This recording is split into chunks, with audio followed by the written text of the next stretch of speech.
A long time ago there lived a very angry king. And he was angry because he didn't have a son. So he went to ask the oracle about this, as all people did back then when they had weird questions.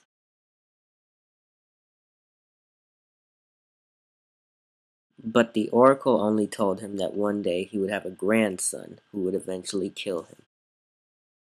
Now the king did not kill his daughter because he was afraid of the punishment that the gods might bring upon him for killing one of his family members. So he built a prison at the bottom of the sea to keep her in so that she would never have a son. But one day a mysterious golden rain fell into her chamber, and the golden rain was Zeus. She soon had a child, Perseus, who was the son of Zeus. So the king put them both into a crate and threw them into the ocean to drown.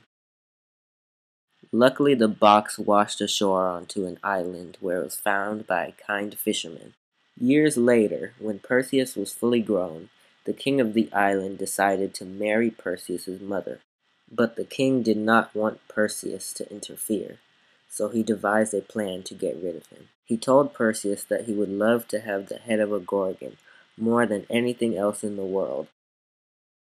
Later, the king announced that he would be married and invited many people, including Perseus, to a celebration. Everybody but Perseus brought a gift for the bride. He was very embarrassed, so he announced that he would bring back the head of a gorgon as a present.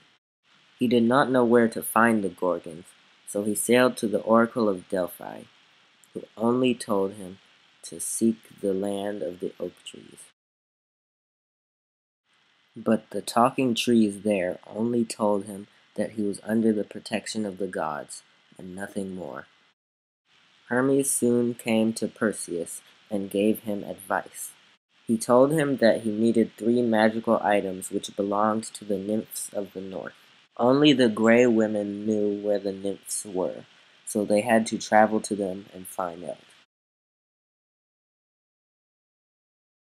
Hermes also gave him a magical sword which could not be bent or broken by the Gorgon's hard scales.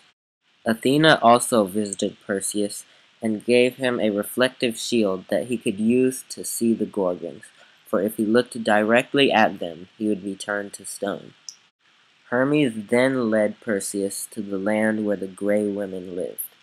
They all shared one eye, so when one woman took it out to pass it on to the next, Perseus stole it and refused to give it back until they told him where to go.